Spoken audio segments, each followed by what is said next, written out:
இன்றைக்கி வந்து SSC CPO இதை பற்றி தான் பார்க்க போகிறோம். எஸ்எஸ்சி சிபிஓவில் கொஸ்டின்ஸ் பேப்பர் எந்த மாதிரி வரும், எந்த மாதிரி நம்ம படிக்கணும், ப்ரிப்பேர் பண்ணணும், எந்த மாதிரி கொஸ்டின்ஸ் கேட்க வாய்ப்புகள் இருக்குது, நம்ம எந்த மாதிரியான புக்கு படித்தோம் அப்படின்னா எஸ்எஸ்சி சிபிஓ நம்ம வேலையை சேர முடியும் அப்படிங்கிறத ஃபுல்லாக பார்ப்போம். வீடியோ ஸ்கிப் பண்ணால் முழுசாக பாருங்கள். அதுக்கு முன்னாடி நம்ம சேனலை ஃபஸ்ட் டைம் பார்க்குறீங்க அப்படின்னா ஒரே ஒரு சப்ஸ்கிரைப் பண்ணிவிட்டு ஆளுங்க பட்டனை டிக் பண்ணி வச்சுக்கோங்க. அப்போ தான் நான் போகிற வீடியோ உங்களுக்கு நோட்டிஃபிகேஷனாக வரும். வாங்க வீடியோக்குள்ளே போகலாம். ஹாய், எல்லோருக்கும் வணக்கம், ஜெய்ஹிந்த். எஸ்எஸ்சி சிபிஓ எஸ்எஸ்சி தரப்புல இருந்து பலவிதமான ரெக்ரூட்மெண்ட் எடுப்பாங்க. SSC CPO, SSC GD, SSC CGHL, இந்த மாதிரி பல விஷயங்கள் நடக்கும். பல ரெக்ரூட்மெண்ட்டுகள் வந்து ஆள் எடுப்பாங்க. எஸ்எஸ்சி சிபிஓ அப்படின்னா ஸ்டாஃப் செலக்டிங் கமிஷன். சிபிஓ அதுக்கு நான் ஃபுல் ஃபார்ம் வந்து சென்ட்ரல் போலீஸ் ஆர்கனைசேஷன்ஸ். அதாவது பேராமிலிட்டரி ஃபோர்ஸில் உள்ள எல்லா ஃபோர்ஸுக்குமே எஸ்எஸ்சி சிபிஓ முறையிலிருந்து எடுத்து சப் இன்ஸ்பெக்டர் டைரெக்டாக செலக்ட் பண்ணி தேர்வு பண்ணி கொடுப்பாங்க. அந்த போர்டு பேர் தான் எஸ்எஸ்சி சிபிஓ. இந்த எஸ்எஸ்சி சிபிஓங்கிறது டெல்லி போலீஸும் சரி, paramilitary force, CRPF, BSF, ITBP, CSF, AR, அந்த மாதிரி எஸ்எஸ்பி, ஐடிபிபிலேருந்து எல்லா ஃபோர்ஸுக்குமே வந்து டேரக்டாக சப் இன்ஸ்பெக்டரை தேர்வு பண்ணி அந்த கட் ஆஃப் தகுந்த மாதிரி போஸ்டிங் போடுவாங்க ஒவ்வொரு ஃபோர்ஸுக்கும். அதான் சிபிஓங்கிறது. நீங்கள் இதுக்கு டிகிரி படிச்சிருக்கீங்க அப்படின்னா, இதுக்கு நீங்கள் எலிஜிபிள். டிகிரி படிச்சிருந்தீங்க அப்படின்னா நீங்கள் இதில் எஸ்எஸ்சி சிபிஓக்கு நீங்கள் ஈஸியாக நீங்கள் எக்ஸாம் ப்ரிப்பேர் பண்ணி பாஸ் பண்ணலாம். எஸ்எஸ்சி சிபிஓ 2026, 2027 வேகன்சி அவுட் ஆக போகுது. அது கன்ஃபார்ம் டேட் மட்டும் நான் அடுத்த வீடியோவில் சொல்கிறேன். எஸ்எஸ்சி சிபிஓவில் எஸ்ஏ ஆகிறதுக்கு எந்த மாதிரியான இது ஸ்டடி பண்ணலாம், அதுக்கு எந்த மாதிரியான கேட்பாங்க அப்படிங்கிறத இன்றைக்கி உங்கள்கிட்ட சொல்ல போகிறேன். வீடியோ முழுசாக பாருங்கள். ஃபஸ்ட்டுன்னு பார்த்திங்க அப்படின்னா 2 எக்ஸாம் வரும். எஸ்எஸ்சி சிபிஓக்கு வந்து 2 எக்ஸாம், ஃபஸ்ட் பேப்பர், செகண்ட் பேப்பர்னு சொல்லிட்டு வரும். ஃபஸ்ட் பேப்பர் பார்த்தீங்க அப்படின்னா ஜென்ரல் நாலேஜ். எல்லாம் பார்த்துருப்பீங்க. இதுக்குமே எல்லா ஐடிஎம் சீரிஸுக்குமே ஜென்ரல் நாலேஜ் கொஸ்டின்ஸுங்கிறது எல்லாரும் கேட்குறது தான். ஃபஸ்ட்டு ஜென்ரல் நாலேஜ், அதாவது பொது நுண்ணறிவு மற்றும் பகுத்தறிவு, ரீசனிங், அதுவும் கேட்பாங்க. அந்த பொது நுண்ணறிவு மற்றும் பகுத்தறிவு, ரீசனிங்கில் என்னென்ன படிக்கணும் நீங்கள் அப்படின்னு கேட்டிங்கன்னா குறியீட்டு முறை படிக்கணும், கோடிங் அண்ட் டிகோடிங். இந்த செக்ஷன் நீங்கள் படிச்சுங்க. அப்புறம் ஒப்புமை, அப்புறம் வந்து திசைகள், அப்புறம் இரத்த உறவுகள், அதாவது பிளட்டு ரிலேஷன்ஷிப் சொல்லுவாங்களா, அதை பற்றியான கொஸ்டின்ஸ் கேட்பாங்க. அப்புறம் வந்து வரிசை முறை, ரேங்கிங், அதை பற்றி நீங்கள் படிச்சுக்கோங்க. செகண்ட் என்னென்னு பார்த்தீங்க அப்படின்னா பொதறிவு மற்றும் விழிப்புணர்வு, ஜென்ரல் அவேர்னஸ். பொதறிவு என்ன நடக்குது உலகத்தில், அதுக்கான விழிப்புணர்வுகள் என்ன அப்படிங்கிறது உங்களுக்கு நாலேஜ் இருக்கணும்.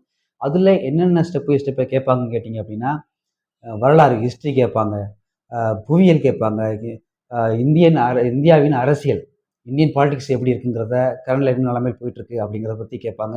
அப்புறம் எக்கனாமிக், பொருளாதாரம் கேட்பாங்க. அப்புறம் நடப்பு நிகழ்வுகள், கரண்ட் அஃபேர்ஸ், உலகத்தில் என்ன நடக்குது, இந்தியாவில் என்ன நடக்குது, தமிழ்நாட்டில் என்ன நடக்குது அப்படிங்கிறது கண்டிப்பாக நீங்கள் ஃபிங்கர் டிப்பில் நாலேஜ் வச்சுக்கணும்.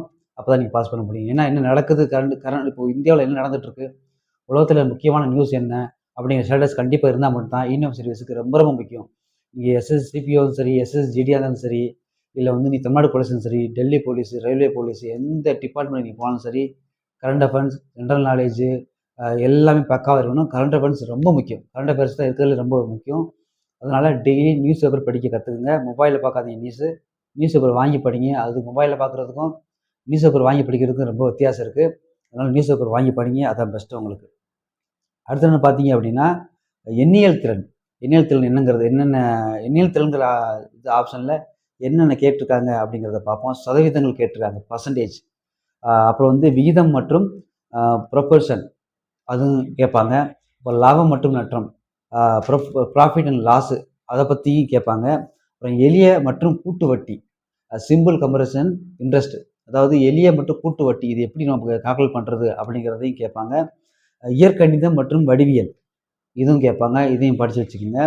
அடுத்தது பார்த்தீங்க அப்படின்னா ஆங்கிலம் புரிதல், இங்கிலீஷ் கன்வர்சேஷன் கேட்டிருப்பாங்க. ஆங்கிலத்தில் உங்களுக்கு என்ன தெரியும், இலக்கணம் எப்படி, அதை பற்றி கேட்பாங்க. ஃபஸ்ட்டு பார்த்தீங்க அப்படின்னா ஆங்கிலத்தில், இங்கிலீஷில் வந்து இலக்கணம், கிராமர் எப்படிங்கிறத கேட்பாங்க. அடுத்து வாக்கிய அமைப்பு, சென்டென்ஸ் ஸ்ட்ரக்சர், வாக்கிய அமைப்பு எப்படிங்கிறத கேட்டிருப்பாங்க. ஒத்த சொற்கள் மற்றும் எதிர்ச்சொற்கள், அதுவும் இங்கிலீஷில் கேட்பாங்க. வாக்கிய பிழை திருத்தம், அவங்க கொடுக்குற சென்டென்ஸில் பிழை தப்பு இருந்ததுன்னா திருத்துறதுக்கு இந்த ஒரு ஆப்ஷன் கொடுப்பாங்க. அப்புறம் செகண்ட் பேப்பரில் வந்து அதிகபட்சம்னு கேட்டிங்க அப்படின்னா இங்கிலீஷ் திறமை அதிகமாக கேட்பாங்க. ஆங்கில மொழி மற்றும் புரிதல் எப்படிங்கிறத கேட்பாங்க. இங்கிலீஷ் மொழி கான்வர்சேஷன் கேட்பாங்க. ஃபஸ்ட்டு வாக்கிய திருத்தம் கேட்பாங்க செகண்ட் பேப்பரில். அப்புறம் வந்து காலி இடங்களை நிறுத்தல், ஃபில் த பிளாங்க், காலி இடங்களை நிரப்புதல், அந்த கொஸ்டின்ஸ் கேட்பாங்க. ஒத்தச்சொல் மற்றும் எதிர்ச்சொல், இந்த மாதிரி கொஸ்டின்ஸும் கேட்பாங்க. வாக்கிய சுருக்கம் மற்றும் புரிதல் திறன். அதாவது வாக்கியத்தை சின்னதாக சுருக்கி கொடுப்பாங்க. நம்ம எந்த அளவுக்கு அதை புரிஞ்சுக்கிறோமா அப்படிங்கிறதுக்கு ஒரு டெஸ்ட் மாதிரி கொடுப்பாங்க. இதை தாண்டி சைக்காலஜியும் படித்து வச்சுக்கோங்க. சைக்காலஜி கொஸ்டின்ஸ் கண்டிப்பாக வரும். Psychology, maths, English, general knowledge, general awareness, இதை பற்றி பேசிக்காகவே நம்ம சின்ன வயசுலேருந்து படிச்சுட்டு வந்துருப்போம். அதெல்லாம் கரெக்டாக ஒரு பக்கம் ஒரு டைம் ரீசன் பண்ணுங்கள். இப்போ +2 முடிச்சுட்டு எக்ஸாம் எழுதுறதுக்கும், டிகிரி முடிச்சு ஒரு 3 வருஷம் 2 வருஷம் எக்ஸாம் எழுதுறதுக்கும், டிகிரி முடித்தோடனே எக்ஸாம் எழுதுறதுக்கும் ரொம்ப வித்தியாசம் இருக்குது. எஸ்எஸ்சி சிபிஓ டிகிரி ஹோல்டர் தான் எழுத முடியும். அந்த டிகிரி ஹோல்டர் நீங்கள் சிபிஓ எழுதுறீங்க அப்படின்னா, டிகிரி முடித்த உடனே டிகிரி லாஸ்ட்லேயே அப்ளை பண்ண ஆரம்பிச்சிருங்க. நீங்கள் முடித்ததுக்கப்புறம் உங்களுக்கு வந்து அந்த படிப்பு டச்சிலே இருக்கிறனால உங்களுக்கு எதுவும் மறக்காது. டிகிரி முடிச்சுட்டு 2 வருஷம் 3 வருஷம் முடிச்சுட்டு நம்ம திருப்பி அட்டெண்ட் பண்ணுவோம். சிபிஓவோ, எஸ்எஸ்சி ஜிடிஓ, தமிழ்நாடு போலீஸோ, தமிழ்நாடு எஸ்ஐயோ, டெல்லி போலீஸ் எஸ்ஐயோ, இல்லை ரயில்வே போலீஸ் எஸ்ஐயோ எழுதணும்னு நினச்சோம் அப்படின்னா, டிகிரி முடிச்சுட்டு அது டிகிரி முடித்த உடனே அது மைண்டில் வச்சு டக்குன்னு எழுத ஆரம்பிச்சிருங்க, படிக்க ஆரம்பிச்சிருங்க. அப்போ தான் நீங்கள் சின்ன வயசில் படித்த விஷயங்கள், சின்ன வயசில் கற்றுக்கிட்ட விஷயங்கள், சின்ன வயசில் நீங்கள் ரீசன் பண்ண மேக்ஸு எல்லாம் மைண்டில் அப்படியே இருக்கும். ஒரு டைம் நீங்கள் கேப் விட்டீங்க அப்படின்னா திருப்பி ரீவைண்ட் பண்ணுறதுக்கு ரொம்ப கஷ்டமாக இருக்கும், ரொம்ப ஸ்ட்ரகிளாக இருக்கும். அதனால முடிஞ்ச அளவுக்கு டிகிரி முடிக்கலையா, நீங்கள் +2 முடிச்சிருக்கீங்களா? +2 முடிச்சிருக்கீங்க அப்படின்னா முடிஞ்ச அளவுக்கு வந்து இதை எஸ்எஸ்சி ஜிடிஆர் தமிழ்நாடு போலீஸ் சரி +2 முடித்த உடனே டக்குன்னு எழுத ஆரம்பிச்சிருங்க. ஏன்னா நீங்கள் திருப்பி ரிவைண்ட் பண்ணும்போது டக்குன்னு உங்கள் மைண்டு வந்து கெப்பாசிட்டி ஈஸியாக நீங்கள் படித்ததெல்லாம் ரிவைண்ட் பண்ணும்போது டக்குன்னு ஞாபகம் வந்துடும். நீங்கள் +2 முடிச்சுட்டு ஒரு 5 வருஷம் 4 வருஷம் விட்டுட்டு கேப் விட்டு நீங்கள் ப்ரைவேட்லேயோ வெளியில் எங்கேயோ நீங்கள் வேலை செய்கிறீங்க அப்படின்னா திருப்பி நான் படிக்கும்போது ரொம்ப ஸ்ட்ரகிளாக இருக்கும், ரொம்ப கஷ்டமாக இருக்கும், ஒன்றும் புரியாத மாதிரி இருக்கும், எல்லாம் மறந்து போன மாதிரி இருக்கும். அதனால் படிப்பை பொறுத்தளவு டச்லேயே இருங்க. படிப்பு ஏதாவது புக்கு படிச்சுட்டே இருங்க, ரிவைண்ட் பண்ணிட்டே இருங்க. கண்டிப்பாக உங்களுக்கு வேலை கிடைச்சிடும். 2026 2027 எஸ்எஸ்சி சிபிஓ டிகிரி முடித்தவங்க கண்டிப்பாக அப்ளை பண்ணுங்கள். டேட் என்றைக்கு வரும்னு கேட்டிங்க அப்படின்னா கன்ஃபார்மாக இன்னும் அவுட் ஆகலை.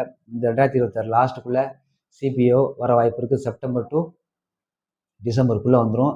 செப்டம்பர்லேயே வரலாம், அக்டோபர்லேயே வரலாம், ஏதாவது ஒரு மாதத்தில் வர வாய்ப்புகள் இருக்குது. கண்டிப்பாக வீடியோ அப்லோட் பண்ணுறேன். வீடியோ பிடிச்சிருந்தா ஃப்ரெண்ட்ஸுக்கு ஷேர் பண்ணி சொல்லுங்கள். நம்ம சேனல் ஃபஸ்ட் டைம் பார்க்குறீங்கன்னா ஒரு சப்ஸ்கிரைப் பண்ணி வச்சுக்கோங்க. கண்டிப்பாக வீடியோக்கு ஒரு லைக் மட்டும் பண்ணிடுங்க மறந்துடாமல். அடுத்த ஒரு சூப்பரான வீடியோவில் சந்திப்போம். நன்றி.